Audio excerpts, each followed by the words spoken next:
At balik po tayo sa mga balita. Giniit ni Senador Rodante Marcoleta na hindi nagtatago si Senador Bato de la Rosa sa kabila ng patuloy nitong hindi pagsipot gano sa mataas sa kapulungan ng Kongreso sa Senado. May katibayan umano si Marcoleta sa kanyang pahayag. Mian Corvera, exclusive! Hindi raw nagtatago si Senator Ronald Bato de la Rosa dahil sa warrant of arrest na umano'y inisyu laban sa kanya ng International Criminal Court.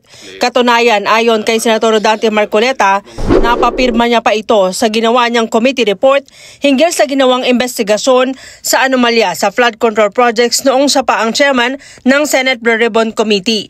Nakasaad sa committee report sino-sino ang mga dapat papanagutin sa kaso ng mga anomalyang flood control projects, pero hindi raw nila natukoy ang mastermind dahil napalitan siya bilang chairman. Ang committee report ay ginawa niya at pinapirmahan sa mga kasamahan sa minority block ngayong linggo.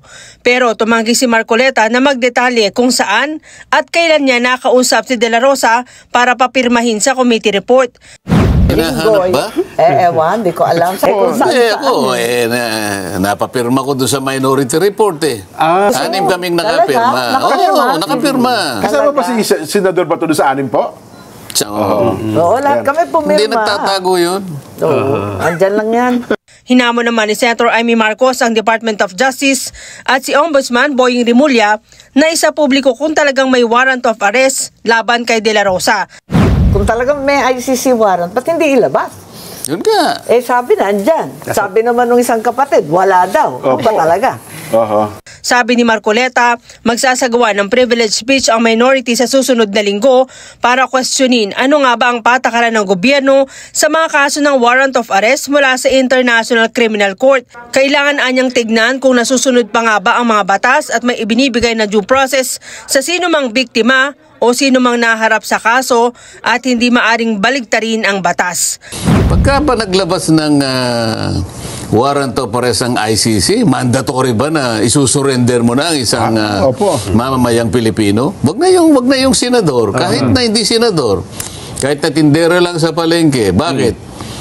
Ibig mo sabihin na yung ICC mas mataas pa sa legal system ng ating bansa?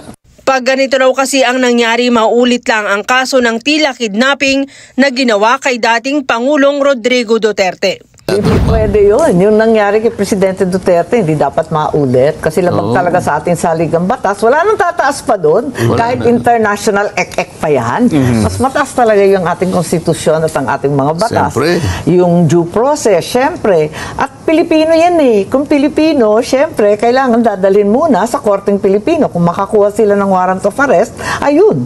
Pero kung wala pa, walang bisa yun. Nasa korte natin, nakilalanin o di kilalanin yung mga warrant na linalabas na galing sa labas. Mian Corvera para sa Mata ng Agila, matatag, matapang, matapat.